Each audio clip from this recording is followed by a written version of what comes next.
Okay, question 13 from the free response.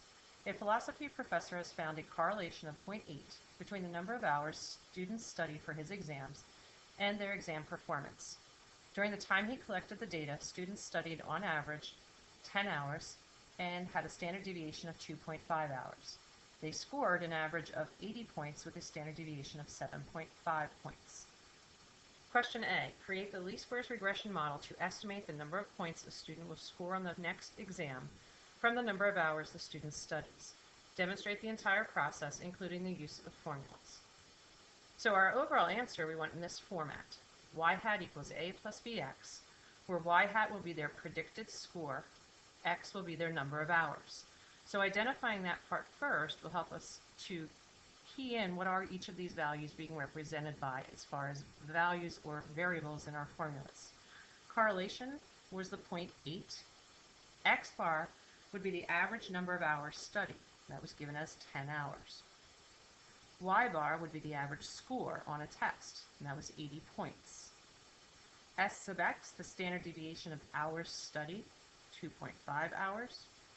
And S sub Y, the standard deviation of points on the test, 7.5 points. In order to find out those coefficients of A and B, we first have to find B.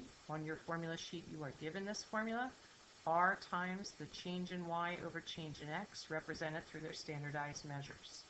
We take our 0.8 times S sub Y of 7.5 over S sub X of 2.5. Probably the most common mistake was having those two reversed and not recognizing the context of the problem. That gives us a B value of 2.4. That's our slope in our model, so I'll put that right here, 2.4 in my model. I still need to find the value of A. In order to find A, we use the means of X and Y as Y bar minus B times X bar. Finding A, I'll substitute Y bar, which was 80, minus the B value of 2.4 times the average hours studied of 10. And doing your order of operations correctly, we find the value of A equals 56. To put together my entire model, the predicted Y value will be 56 plus, because our slope was positive, 2.4x.